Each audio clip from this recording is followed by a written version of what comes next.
अगर आज सस्ती शिक्षा अगर नहीं होती और अच्छे इंस्टीट्यूशन सरकार के द्वारा बनाए नहीं होते तो हम लोग तो जेएनयू वगैरह में पढ़ नहीं सकते थे, रतन जी दिल्ली यूनिवर्सिटी में पढ़ सकते थे। ऐसे 10, 20, 25 यूनिवर्सिटियों में जो गरीब लोग भी थे, हर समाज के गरीब लोग भी पढ़ने का जो उनको मौका मिला, उसकी वजह ये थी कि सरकारी व्यवस्था को थोड़ा मजबूत करने की कोशिश की।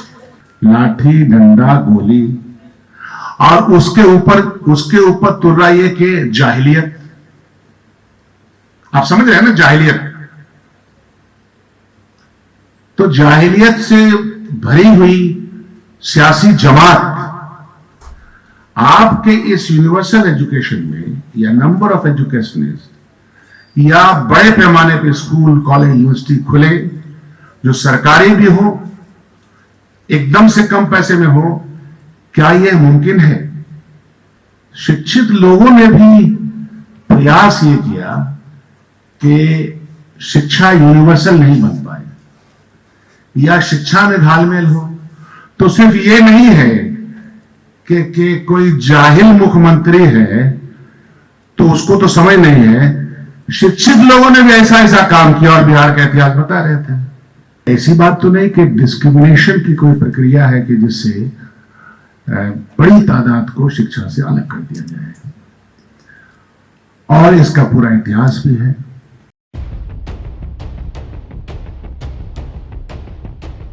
बाबू बहुत बहुत शुक्रिया।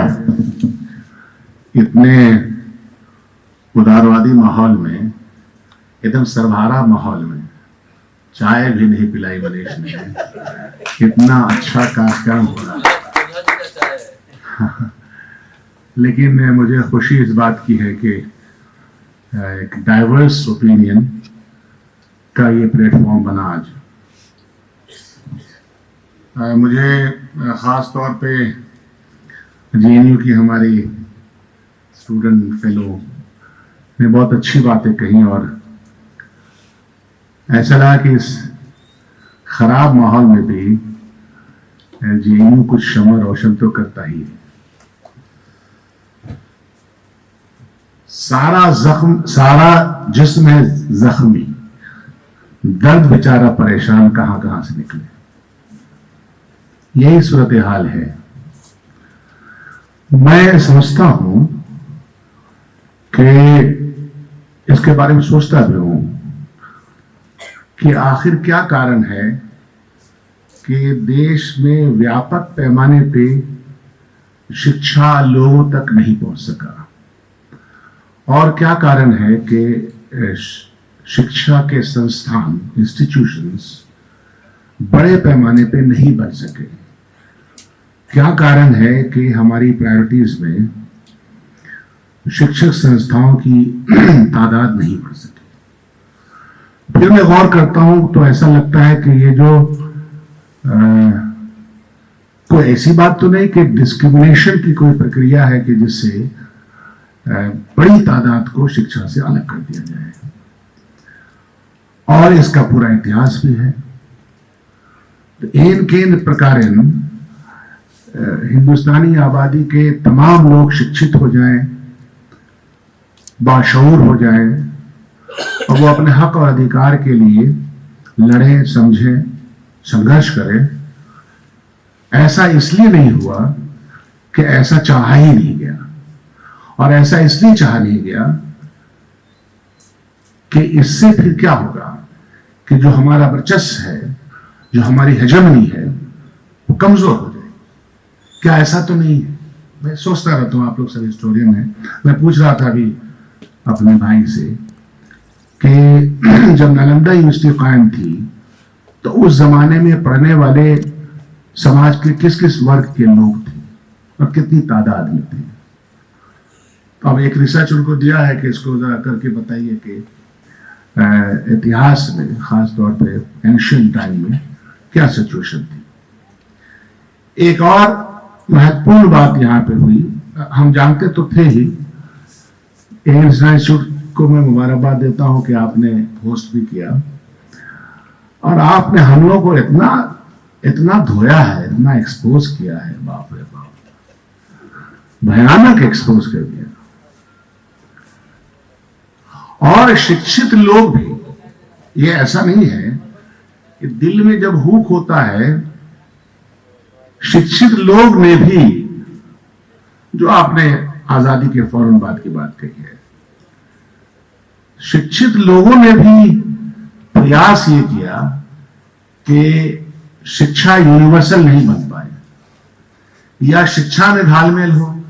तो सिर्फ ये नहीं है कि कोई जाहिल मुख्यमंत्री है तो उसको तो समझ नहीं है, शिक्षित लोगों ने भी ऐसा ऐसा काम किया और बिहार का इतिहास बता रहे थे कि जिसमें कि बस यूं ही खोल दिया जाए जैसे कि आज ब्लॉक में खोला जा रहा है।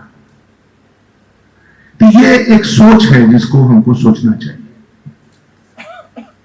कि क्या उन लोगों ने जिन्होंने शिक्षा प्राप्त की थी, शिक्षा के महत्व को समझते थे, उस महत्व को समझते हुए उन्होंने फ्रीडम स्ट्रगल में और फ्रीडम के लिए लड़ाइयां लड़ी, उसके बाद भी क्या वजह हुई कि शिक्षा यूनिवर्सल पैमाने पे हर जाति और संप्रदाय में, सोसाइटी के हर वर्ग में वो उसका रिश्ता नहीं बन पाया। हम लोग तो सब गांव में थे, 7वीं जमात तक मैं अपने गांव में पढ़ा हूं, सरकारी स्कूल में। आज भी प्राउड फील करता हूं कि सरकारी स्कूल में था, लेकिन गौर जब करता हूं तो लगता है कि वाकई में मेरा जो पंचायत है, उस पंचायत में बहुत कम ही लोग पढ़ते थे। तो क्या कारण है कि कम लोग पढ़ते थे? या तो पढ़ने की तरफ रग़बत जो बढ़ानी थी, जो उसको बड़े पैमाने पे स्कूल शिक्षा से लाना था, उसकी तरफ लोग उसको जाने नहीं देते थे क्या? फिर जो गांव के लेवल पे जबानें इस्तेमाल होती थी, भाषाएं इस्तेमाल होती थी गरीबों के प्रति, वो हमको याद है कि इसको पढ़ने की क्या जरूरत है, उनको पढ़ने की क्या जरूरत है। तो क्या कारण है कि अल्टीमेटली हमारे मुल्क की ये सूरत हाल आज मॉडर्न टाइम्स में बनी? एक ऐतिहासिक जर्नी है जिसके कारण हमारी दिक्कतें हैं। अब इसको कैसे ठीक किया जाए? तो ठीक करने का रास्ता तो कई है। हमारी जेएनयू के, आप जनरल सेक्रेटरी थे ना? हाँ, आपने एक रास्ता बताया संघर्ष का और इन बातों को लेकर। फिर यहां के तमाम पैनलिस्ट ने कई रास्ते हमको सुझाए हैं, लेकिन वो रास्ता, आज का रास्ता जो है वो आसान नहीं है, बहुत मुश्किल है। लाठी, डंडा, गोली, और उसके ऊपर तुर्रा ये कि जाहिलियत। आप समझ रहे हैं ना, जाहिलियत। तो जाहिलियत से भरी हुई सियासी जमात आपके इस यूनिवर्सल एजुकेशन में, या नंबर ऑफ एजुकेशनिस्ट, या बड़े पैमाने पे स्कूल, कॉलेज, यूनिवर्सिटी खुले जो सरकारी भी हो, एकदम से कम पैसे में हो, क्या यह मुमकिन है? आज के दिन में जबकि सत्ता यह चाहती है कि हम बिलियनर्स पैदा करें और हम उसको इतनी राहत दें कि प्रधानमंत्री को दूसरे कंट्रीज में जाकर के उस साथे रखता है वो आदमी को, 2-4 आदमी को, कि इसको कमवा दे दीजिएगा। ऐसे सिचुएशन में, ऐसे सर्कमस्टांसेस में आपको क्या लगता है कि हम क्या कर पाएंगे? रास्ता फिर भी वही है, संघर्ष का। और बहुत लोग इसमें परेशानी के मंजिलों से गुजरेंगे, उनको गुजरना ही पड़ेगा, नहीं तो खुद तो तकलीफ में है ही, आने वाले दिनों में और भी तकलीफें बढ़ेंगी। मैं अपने समाज, जिस समाज से मैं आता हूं, एजुकेशन पे और रिफॉर्म्स में काम करता हूं वहां, और रिसोर्सेज आर इंपॉर्टेंट। अब हमारे मुस्लिम समाज में 2.5% आपके पास के पैसे का ज़कात निकालना होता है। मालूम वो पैसा कितना है? कम से कम 1,00,000 करोड़। लेकिन उसकी जो उपयोगिता है, उस उपयोगिता को अगर हमने एजुकेशन पे लगाया, खर्च किया, तो सूरत हाल थोड़ी सी बदल सकती है। मैं अपनी कॉमिटीज में भी कहता रहता हूं, और कुछ कुछ उसके फायदे भी होते हैं।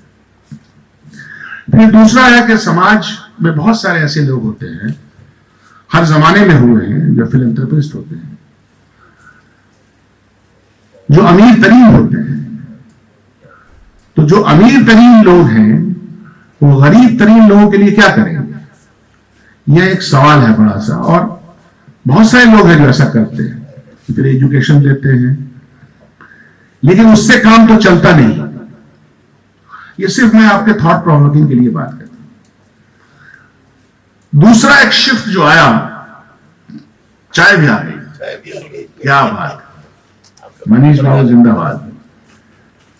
एक और शिफ्ट जो आया सियासत में और समझ में और एम्पावरमेंट में, वो 1990 का जमाना है। बड़ा उथल पुथल का जमाना है। हम सब जेएनयू में थे, हमारा एक भाई वहां बैठा हुआ है जेएनयू वाला। तो ये उथल पुथल का जमाना था जहां इस बात की कोशिश की गई, I am talking about Mandal commission, जहां इस बात की कोशिश की गई कि आप रास्ते खोलिए, दरवाजे खोलिए, कुछ फायदे मिलेंगे जो गरीब तरीन लोग हैं, क्योंकि हिंदुस्तान में लगभग 80% जमीन के मालिक तो वो नहीं है जिनकी आबादी है। ये सब आंकड़े हैं। तो जो स्वामित्व, आधिपत्य, हेजेमनी है, तो उसके दरवाजे खोलने का समय पॉलिटिकल आया। अब उसी जमाने में मैंने देखा कि उससे लेकर आज तक प्राइवेट इंस्टीट्यूशन, फीस वाले इंस्टीट्यूशन की तादाद हेल्थ सेक्टर में भी बढ़ी है और एजुकेशन सिस्टम में बढ़ी है। आप देख लीजिए, अगर आज सस्ती शिक्षा अगर नहीं होती और अच्छे इंस्टीट्यूशन सरकार के द्वारा बनाए नहीं होते, तो हम लोग तो जेएनयू वगैरह में पढ़ नहीं सकते थे। रतन जी दिल्ली यूनिवर्सिटी में पढ़ सकते थे। ऐसे 10, 20, 25 यूनिवर्सिटियों में जो गरीब लोग भी थे, हर समाज के गरीब लोग भी पढ़ने का जो उनको मौका मिला, उसकी वजह यह थी कि सरकारी व्यवस्था को थोड़ा मजबूत करने की कोशिश की गई थी। लेकिन 1990 के बाद फिर मैं देखता हूं कि प्राइवेट की तरफ बढ़े और फिर आहिस्ते आहिस्ते आहिस्ते आज तो आप पढ़ ही नहीं पाते। आज तो सही कह रहे हैं कि नंबर ऑफ प्राइवेट यूनिवर्सिटी की तादाद गवर्नमेंट के यूनिवर्सिटी की तादाद से बढ़ जाएगी। स्कूलों की तादाद भी बढ़ रही है और उसमें कोई लगाम नहीं है। तो ये सारे सिचुएशन आपके सामने हैं। आपने बहुत सारे लेक्चर सुन लिए यहां, मुझसे बेहतर उन्होंने कहा है। लेकिन मैं हमेशा ये मानता हूं, पहले भी मानता था, आज भी मानता हूं, जीवन भर मानूंगा कि इन तमाम दिक्कतों में, आप सब लोग तो समझते हैं ना कि दिक्कत है, समझते हैं कि नहीं? तो अगर आप समझते हैं और आप ये समझते हैं कि तकलीफ है बहुत ज्यादा और लालच का एक मायाजाल है चारों तरफ, तो आपको मेहनत करनी पड़ेगी। और वो मेहनत सिवाय संघर्ष के और सवाल खड़े करने के बिना कुछ हो नहीं सकता। जय हिंद, जय भारत।